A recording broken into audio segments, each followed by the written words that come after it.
మా ఊర్లో నేను చిన్నప్పుడు ఈ బడిలోనే చాలా ఉన్నతమైన చదువులు చదివేశాను. ఇక్కడైతే మన వాళ్ళు క్రికెట్ ఆడుతున్నారు, చూద్దాం. మనమైతే ముఖ్యంగా ఎంపైర్స్ అయితే సెట్ చేద్దాము. నిజాయితీగా చెప్పాలని మన థర్డ్ ఎంపైర్ అయితే పైన పెట్టేశాము. ఇతనైతే అబద్ధం చెప్పే వ్యక్తి కాదు, కరెక్ట్ గా అయితే డెసిషన్ ఇచ్చేస్తాడు, అందుకని పైన పెట్టేసినాము.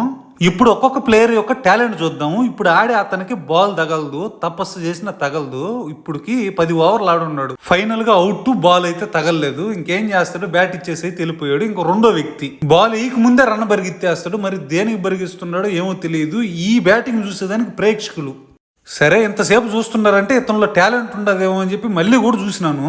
సరే వచ్చేసినాడు, బ్యాట్ పెట్టేసి ఈ బాల్ అయినా కొడతాడేమో చూద్దాం. కొట్టే తొట్టే ఉన్నాడు, కొట్టేశాడు, అవుట్. ఇంక పోవాల్సిందే పక్కకి. ఇంకా మూడో బ్యాట్స్మెన్ చూద్దాం. అబ్బా, ఇది కూడా కష్టమే. ఈ ఓవర్ కూడా ఇంక మొత్తం మింగేసినట్టే. అయిపోయిందిలే. ఇంకా ఈ ప్లేయర్స్ గురించి చూద్దామంటే మళ్ళీ మధ్యలో ఇలా రెజ్లింగ్ చూడాల్సి వచ్చింది. వీళ్ళు దేనికి గుట్టుకుంటున్నారో అర్థం కావట్లేదు. బౌలు కూడా ఇద్దరు మంచిగా ఆడే ప్లేయర్స్, ఇబ్బందిలే. ఇతనైతే చాలా మంచి ప్లేయరు, మంచి ఆలోచన దృక్పథం ఉన్న వ్యక్తి.